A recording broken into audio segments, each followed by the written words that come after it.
Assalamu alaikum. MashaAllah. I am here with none other than Sister Yeru, and we're going to talk a little bit about acting. Assalamu alaikum, Sister Yeru. Wa alaikum assalam wa rahmatullahi wa barakatuh. MashaAllah.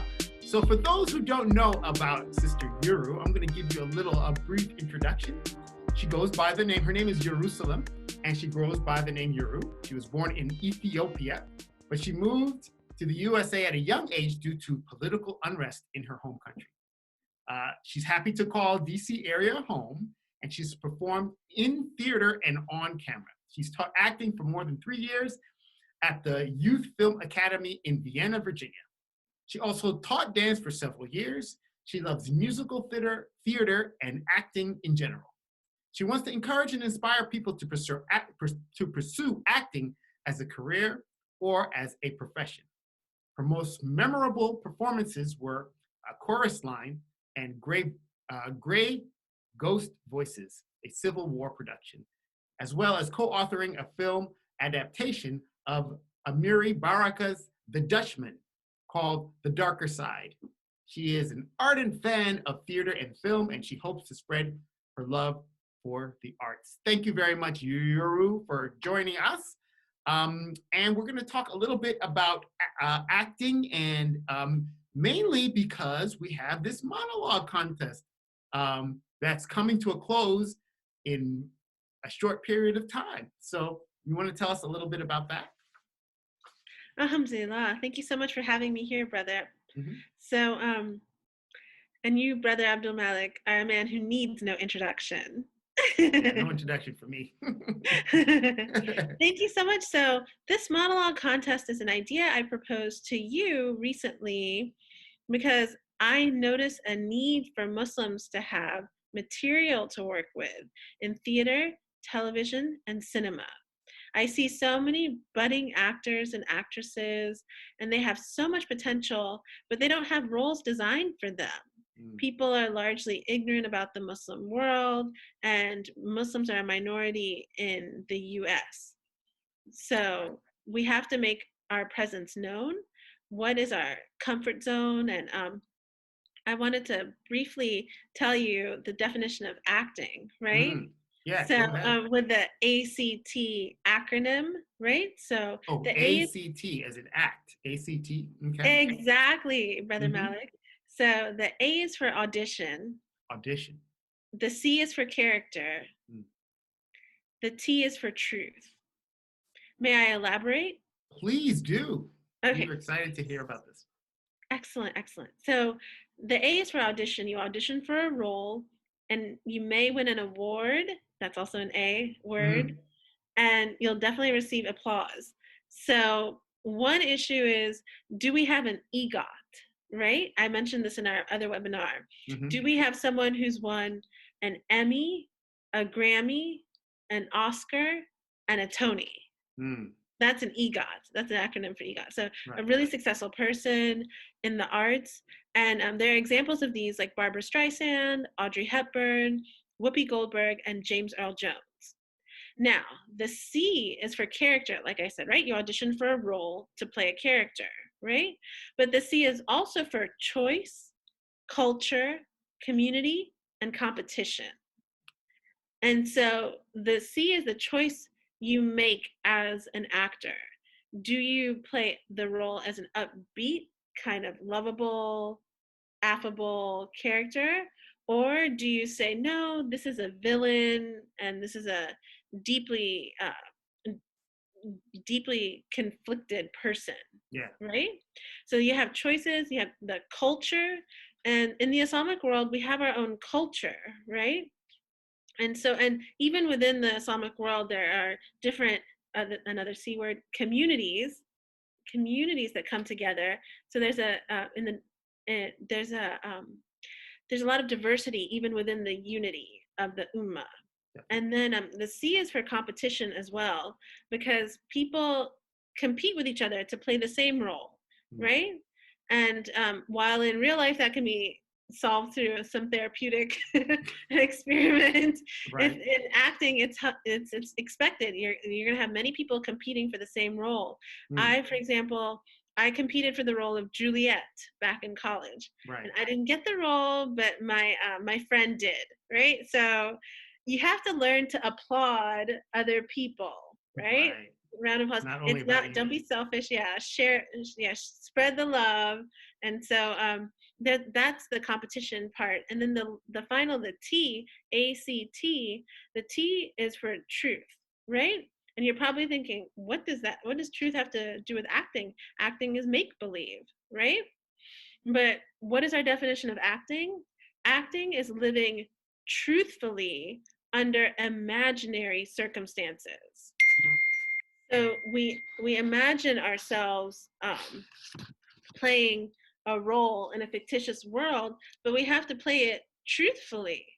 We have to, so people can relate to it. You know, we have to say, okay, how can I be more convincing? There are even in theater, I think the term is dramaturg. There's dramaturgy, and those are people responsible for the historicity of the account. Mm-hmm. And so they study the history and the time of the people. And they're like fact checkers, right? They make sure yeah, that you are things so are, on point. Thank you for saving me a long explanation. No worries. That's awesome. So that's a little bit about what I want to do as a Muslim, as a Muslima. Like I want to create parts for people who are Muslim and who love theater and film and television.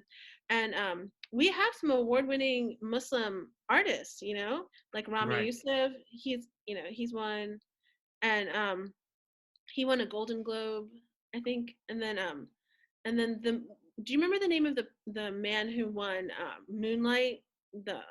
Mahar Yeah. Mahershala Ali. Yeah, I know it. I think Yeah. that's what it is, right? Yeah. Yep. He won an Oscar, didn't he?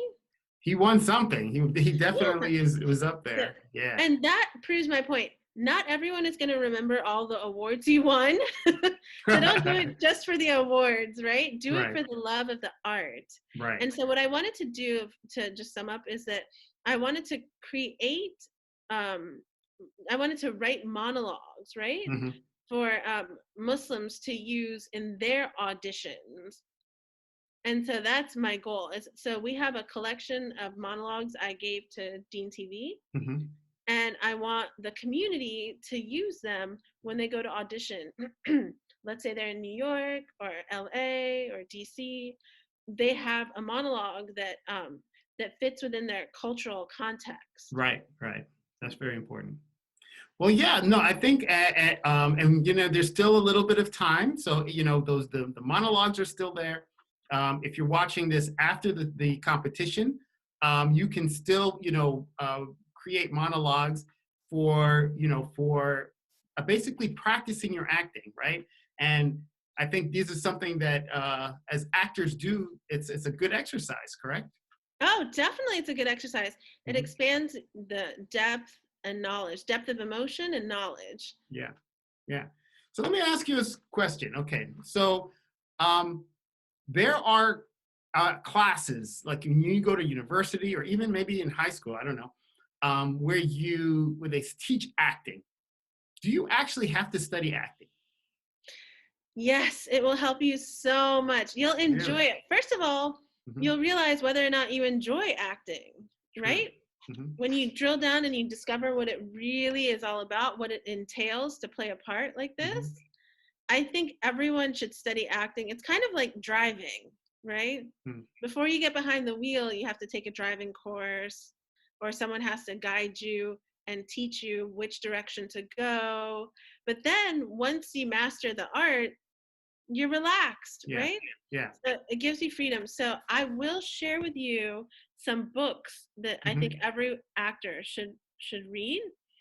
One is by Stanislavski. It's called An Actor Prepares. An actor prepared, okay? An Actor Prepares, yeah.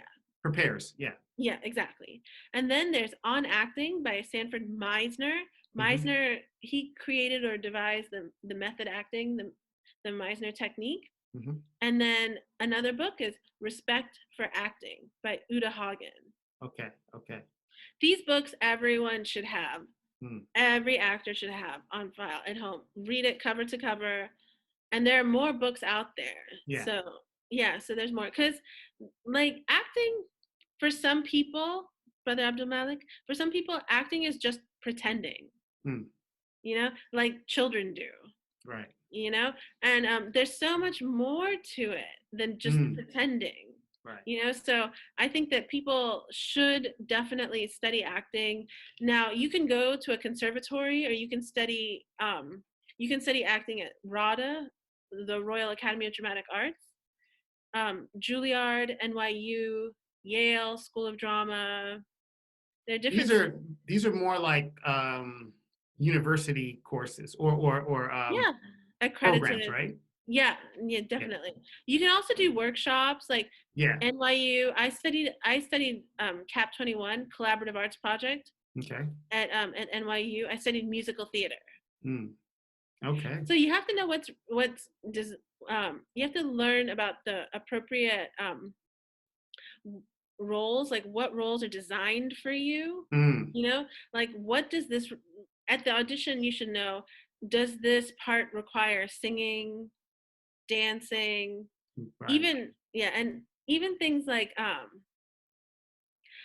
nudity or profanity, like Right. You got to be you need to careful with find those. out, guard yourself, and just be Hmm. prepared so that you can say no to the part, right? Right. So like for example, Angela Bassett said no to Halle Berry's Monsters Ball. Isn't that Mm, the I think they offered the part to Angela Bassett and she said no.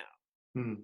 I could be wrong, but that's just what I'm not Yeah, no, those are so yeah, your morals, and that's the whole thing on DeenTV. What we're trying to do is to, give people an opportunity to find their passion in the arts, but do it in a way that doesn't compromise their beliefs and morals. So their integrity, yeah. yeah, and their integrity. Yeah. So let me ask you this. Um, you said that there's schools out there that you can go and study. You can actually major in acting, right? Because so this is really it's almost like a science or an art. I guess it's an art, but there's rules and things you should do, you should not do. Is there a career that you can actually? I mean, what's the would an acting as a career be something that a Muslim might be interested in? Or we have viewers from all different faiths, but people who are morally conscious, is this something that might be to be actually a working actor? Yes, I will say this. There is strength in numbers. Mm, So we can reach critical mass and build momentum so the pendulum swings in the right direction. mm, And so I think it's I hear what you're saying. possible, yeah, to build momentum and to collaborate, work together. Don't just acting is not just about stardom, right? Hmm. The goal isn't just to be famous or make lots of money. That could happen, but it's about living life to the fullest, Mm, right? And really things like empathy, like the more roles you play, it's like Meryl Streep said, an actor has to be empathetic, right? And so you have to step into other people's shoes. What's it like to live as a Muslim person in 2020, right. right? What does that feel like? How can I support them? It's actually part of allyship, you Mm, know? But one problem with that is they they tend to typecast or stereotype, mm. so it depends on like what roles are available to Muslim Have you ever had a filmmakers. situation where I think you were telling us in a previous in the other webinar where Mhm. you had a role, they didn't have a part for you. You want to tell us that story here? Sure, I'd be happy to. Thank you, Brother Abdul Malik. Mm-hmm. So I auditioned for a role in a Civil War production called Grey Ghost Voices. Mm-hmm. When I showed up at the audition, they said, "Hey, that's great. You read well." We did a cold reading. I'm sure you guys have heard of that, where What's a you cold read. reading for those people who don't know? So cold reading is where you read from the script for the first time and you Right. perform it, Mm, to the best of your ability, but it's unrehearsed. right. So I did a cold Okay, let read. me stop you there. Do you think that's better? Would you find it's better for people to do a cold reading or to have like a script? Because we've offered monologues. Some people did your monologues, but some people had pre-rehearsed monologues that they had practiced. What do you think is a better indicator of a good actor? A better indicator of a good actor. I would say a rehearsed monologue is generally a better indicator of an actor. Mm-hmm. But if you're doing improv work, improv comedy, for example, Right. then the cold reading is better. Gotcha. And it also just shows you who, like, sometimes you do cold readings with more than one person, so you feed off each other's energy. Right. But if you're reading a monologue for the first time, you're not going to have the intricacies down. Right. You know, the beat changes and everything. We'll talk about that in a moment. Anyway, go on. I didn't mean to interrupt your story. Go ahead. No problem. So I auditioned for the part.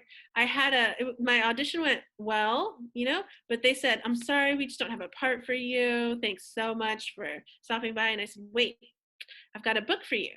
Because I don't know if I mentioned this already, but I studied library science at Catholic University. Okay. So I'm a true librarian. Okay. Awesome. And so, like a true librarian, I gave the writer-director of Grey Ghost Voices, I told him a book title. I told him there's a book called Bullwhip Days. It's an oral history of former slaves. Mm-hmm. And I said, maybe this will inspire you. And he called me a couple weeks later and said, I have a part for you based on this book I read that you recommended. And 2 more African-American women got assigned parts, right? Wow. And so it's all about doing the work, doing the homework, doing the research, and not taking no for an answer. There's a difference between choosing a role and being chosen. Now, for example, I did a modest production, a Civil War production, you know, as Grey Ghost Voices. There are people who do this on a much larger scale, like Cynthia Erivo. She did Harriet, right? Which you've probably seen. The movie is just amazing. Right? And then there's Lupita Nyong'o, who won Best Supporting Actress, an Oscar for Best Supporting Actress in 12 Years a Slave. So I had a very modest gain, but it was still the opportunity to play a role. And I got to scream. I was like singing on another scene. You know, this woman, Annie, she had so much depth, this emotional spectrum. You know, 1 minute I'm like, you know, fleeing from my slave master, and then the next minute I'm singing a motherless child. Have you heard that song before? Yeah, I think So it was just nice, and I like playing roles with they say where they're not just one note. You've heard that before, right? Like all sad or all happy, and that's actually a problem with, back to the cold reading. Usually you don't express the fullness of the character and the fullness of the emotion, right? If you're reading it just for the first time. Right. And you don't have time to mark up the script and say this beat change. And so I think that if you're a budding actor and you want to go to more auditions, you should have a comedic and dramatic monologue memorized. Okay. So comedic, they can see. Okay, so these are good points. A comedic and a dramatic monologue memorized. Yep, down pat. Like I could ask you today, tomorrow, yesterday, and a week later. And so, so definitely have a comedic and dramatic monologue prepared. And then when it comes to cold readings, sometimes people use their own scripts, but other times they use famous scripts, like Chekhov's The Seagull. The most memorable performance that I've ever watched was Chekhov's The Seagull. Okay. And in it was Natalie Portman, Meryl Streep, Philip Seymour Hoffman. They're just amazing. And so, like, they'll give you a script where you'll say, "I am the seagull," you know, and they're just like, "Ah." And you compare. I mean, can you imagine if someone gave you a cold reading of Chekhov's The Seagull? Yeah. That's up there. So in depth, you wouldn't be able to get all of the nuances. Yeah. Yeah, and then they compare you to a larger scale. So, you know, even I will say this, even organizations like Barbizon or John Robert Powers, they do have something to offer people. Not everything is a scam entirely, you know?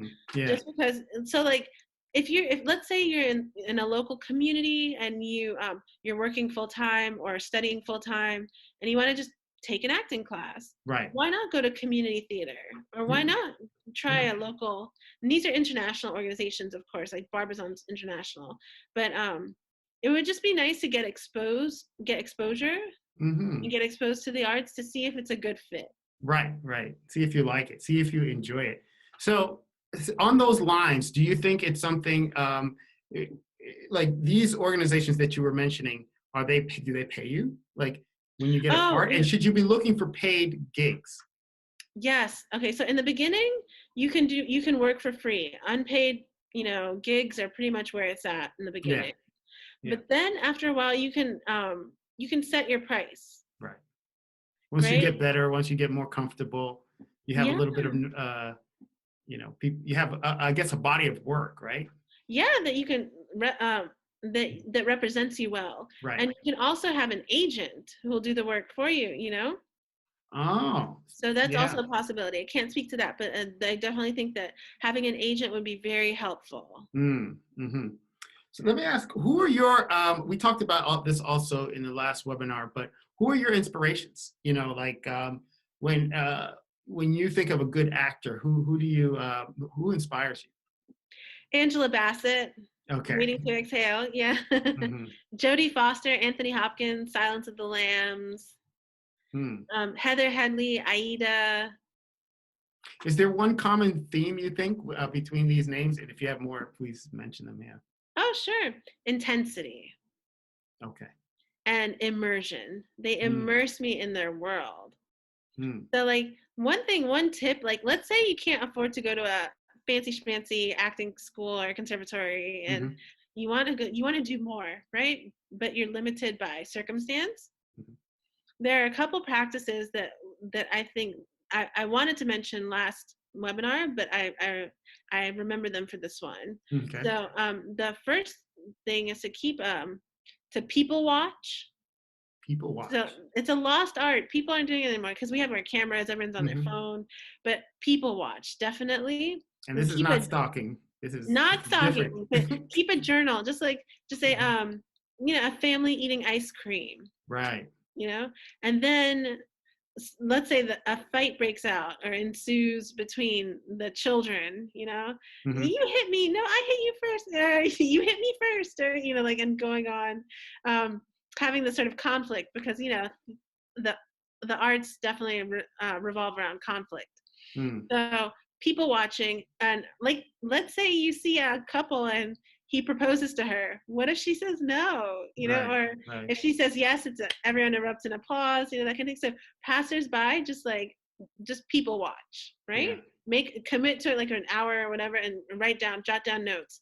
The other thing you want to do. Oh, do you mind Hmm. if I tell you really quickly? Yeah. Go ahead. So that's one, keep a journal of people watching. Number two, keep a journal of your sense memory, right? We were talking about this last time. If you find yourself in a hot climate, right? What's it like being in the heat, Mm. right? Are you gonna do the indicating thing we talked about last time, which is like fanning yourself? Who does that? No one does Right. that. Right. So like, what did you do in the heat? And let's say you lost a pet, right? Hmm. Did you have a sinking feeling? Like, how did you experience sadness? Mm. Or a graduation, joy? Did you become lightheaded? Were there butterflies in your stomach? Like, how did you experience the emotions? And third of all is watching performances. Mm. Okay, that definitely raises the bar. So I had the pleasure of watching Meryl Streep perform live, Right. but even if you catch her in a film, her subtlety, that's Yeah. another word for it. The people I like are Yeah. generally subtle. Right.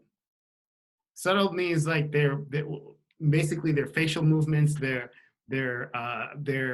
basically their body is not too overt. Is that what you're saying in their? Is that what you mean by Yeah, subtlety? yeah. There's a saying that, like, let the camera come to you. Mm. Mm. And so just let us zero in on you, you Yeah. know? Let us enter into that world. Right. Right. Right? We talked about a slice of life, the fourth wall being removed, a representation versus a presentation, which is like a speech Mm. or a TED No, talk. talk about that a little bit. I think we talked about that last time, but Yeah, from what I remember, so the fourth wall is where the curtain closes and opens. mm-hmm. So when you open up the curtain and you see a representation of real life, Mm-hmm. that's representational. But if the curtain is closed and you're delivering a speech, that's presentational. Ah, You're presenting. right. So so the performances that I've watched are like Les Miserables in Mm-hmm. London. I Mm-hmm. saw that. I saw Rent, the original cast. Mm-hmm. I saw Chekhov's The Seagull, of course, and The Lobby Hero. Mm. These are some of the Some of um, the more memorable ones, yeah. yeah, and even University of Maryland has a good acting program. Mm-hmm. They did Endgame, Samuel Beckett. Mm. They they did that, and I was so amazed. Yeah. I saw it online. Very nice. Yeah. Yeah. One of the things I wanted to ask you is, so now we're talking about there's acting that you can do on stage, and then there's acting you can do on camera, right? Mhm. Obviously, there's YouTube now, which creates a huge platform for people who are interested in acting. Um, do you have any thoughts about, whether, because I actually went to visit there's one Muslim sister who did amazing job in a local school play, that Mhm. was very high-end production. Um, any thoughts on, YouTube versus live versus, you know, acting towards a camera, creating a YouTube channel? What are your thoughts about that? Okay, so my thoughts are it's all good, first of all. Yeah, right. All good, right. Yeah, it's all good. And I will say this, the more parts you can create that originate with you, the more memorable you'll be. Mm, Right? So right. that's the beauty of YouTube. Do you remember Misadventures of Awkward Black Girl? Okay. Issa Rae? Okay. I Okay. don't know if you remember that, but she did a YouTube series, and Mm. now she has an HBO special. Oh, I didn't know that. Yeah. Yeah, so Okay. definitely, sky's the limit. Land on the moon, Yeah. like. But Yeah, and I think there are some Muslim comedians that started very humbly. They yeah, had YouTube channels, and then now they're super big. But yeah. yeah, and I will tell you one thing really quickly. I did a summer program, a musical theater training program, Mm-hmm. and a part originated with me, right, which I was really proud of. I mean, we got the laughs, we got the applause, we did everything, like we did our part. Mm, But then they required us to repeat the performance, mm, because we're getting ready for our big it culminates in a big production at the end of the training program, right. right? And so I got so bored with the role. I was like, I've done this 1,000 times, and I was Yeah. like, oh my goodness. Right. And then so they gave my part to someone else, and I was like, oh, so Yeah. hurt. Yeah. And so this girl who played my part, she played it like Disney. She was blonde, and she went for the laughs, and the parents loved it, right? But they Mm-hmm. had no idea that it originated with me. Like I was the Mm, one who designed the part. right. And so I didn't have as much ownership of it as I'd like. And Right. so Right. that's why the YouTube specials, like the people who really get me, are the ones that carve out a role that's so unique Mm, that you can't copy them, or you can't. right. It has to be them. Yeah, and the one good thing I learned though from that experience was that there's a saying we talked about last time: first time, every time. Mm, So it's that I learned later that phrase, and it's all about giving a fresh performance or a mm-hmm. fresh take on the role. Right. So first time, every time. It's as if I'm doing the part for the first time. Yeah. So it's really helpful, and I learned. I wish I could, because I wish I could master that, delivering a repeat performance Mm, and not getting bored with the part, but seeing ways I can nuance it. Maybe I could right. do it this way a little bit, Yeah. I change it up, and yeah, and play it in a different way. That's perfecting the art.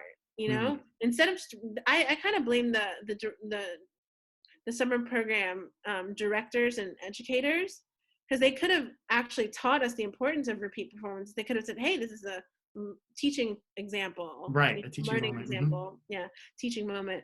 And I was thinking about, like, if you're on Broadway, you perform the same part maybe even multiple times a day, Yeah. Well, even matinee. like when we were doing the Rhythms of Faith production, the actors had to repeat over and over the same lines because you were trying to get different angles, different shots, right?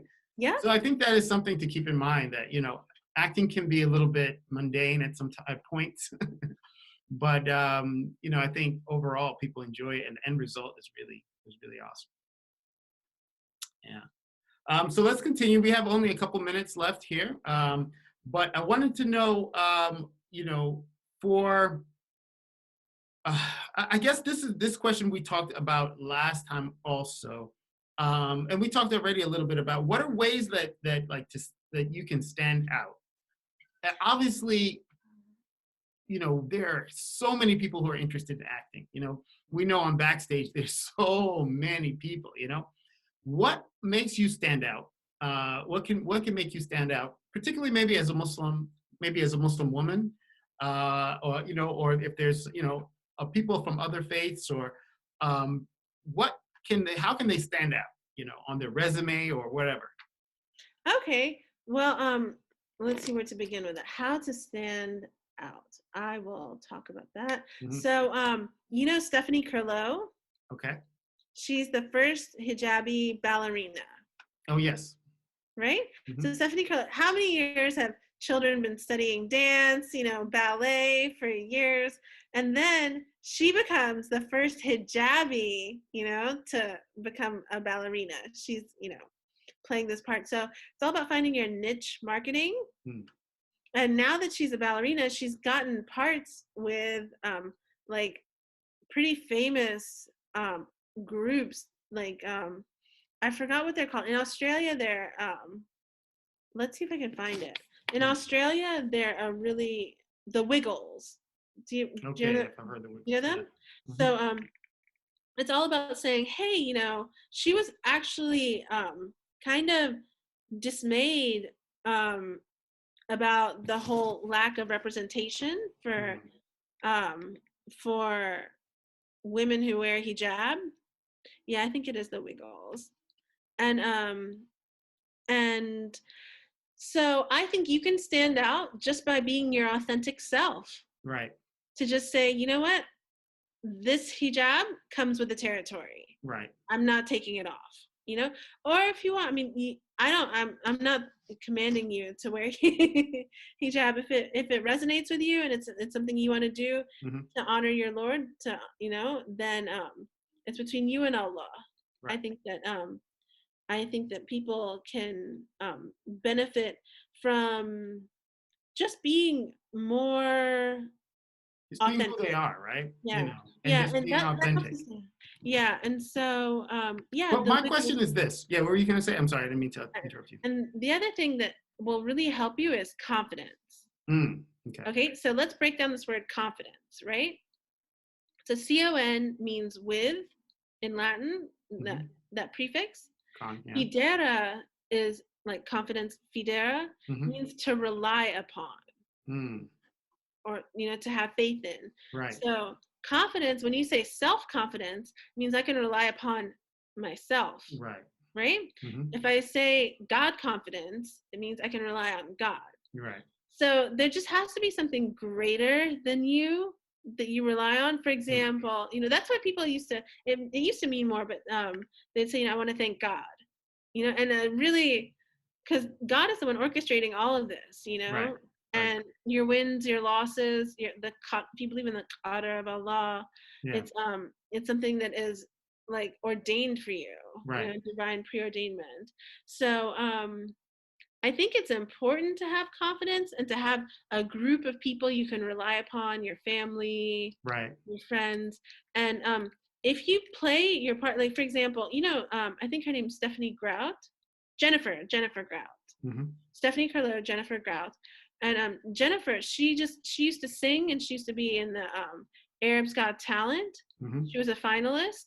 And now she's like an ambassador for something. I mean, like, just the world opened up to her. Right. When it comes to acting, not everyone is going to come through the audition process and all of that. Some people, like, I don't think Stephanie Curlow auditioned for the Wiggles. I don't think she would even, she wouldn't have even conceived that. It was just such an honor, And Jennifer Grout, I mean, I don't think she would have like considered herself to become an ambassador until it happened, right? Right. So these acting roles, I think if you can just become so authentically and niche marketing yourself, then people will flock to you and say, I have this part for you. Like, last thing I'll say really quickly is the main actor in the Black Panther movie, I don't think he even auditioned for the role. Mm. They found him. Mm. And so it's having that confidence in who you are, Right. and And then also probably fitting the specs of what the director is looking for, you know? yeah, So, that's true. Like you like know, fitting the costume. right, right. And I feel like, you know, for sisters who, for example, who wear hijab, for brothers who, you know, maybe got the long beard and they want to be, you know, more outwardly Muslim, you know, if the community and the community at large are creating more stories that include Muslim women, Muslim men, people from different faiths, African Americans, Asian Americans, if they're including all of these different groups, there'll be more acting positions, you know, and I feel like and I know there's some organizations like UPF, they're actually going out, they're reaching out to these organizations and making sure that they have roles that, you know, include Muslim women who wear hijab, who include Muslim men, who include African Americans, who include African American women. And you know, we saw in Spider-Man, I don't know if you saw, like, there was a sister who was wearing hijab, you know, and she played a role. She didn't have to compromise any of her beliefs, and so that's a very I think the more that we as a community, we, like you said, you know, that when we stand up for our beliefs, and there's something about numbers, right? You know, power in I numbers. agree. That's power in numbers, just like Yeah, you said. Yeah, yeah, like I know you're agreeing, and I'm happy to agree with you on that. And I yeah. think for some of us, we were talking about it breaking in or having like a point of entry. Hmm. So film is a collaborative art, right? You need hands on deck, all Right. hands on deck. You need the writer, the director, the lighting, the sound, everything. You need all that to come together, Hmm. right? So let's say you get like Zakia, what an amazing writer she is, and she wrote the script for Rhythms of Faith, Hmm. and so she specialized in writing, Hmm. right? So if you say, okay, look, I'm gonna enter into the film industry, I'm going to enter as a writer, or I'm gonna enter in the film industry, I'm gonna enter as an actor. Mm. You just have to find your point of entry. So I guess those are the two different ways to do it. Like the way Issa Rae did, where she said, "I'll play all these different parts and have my own mini series on YouTube, Hmm. and we'll build from the ground up," or to really specialize in one thing, one role, Mm. and say like, I want to perfect this, because Issa Rae performs and writes. Mm. So you can write yourself apart, or better yet, write all your people apart. Right. Right. And I Everything. will Yeah. say this to my own detriment, because some people say, hey, we've moved past slavery. Why are we still playing the role of slaves today? It's 2020, Mm. For me, I think I'm interested in that time period when there are slaves. And the sad thing is, Brother Abdul Malik, there are more slaves today in modern slavery than there were in 1808, right as they abolished the transatlantic slave trade. So That it's is not true. over.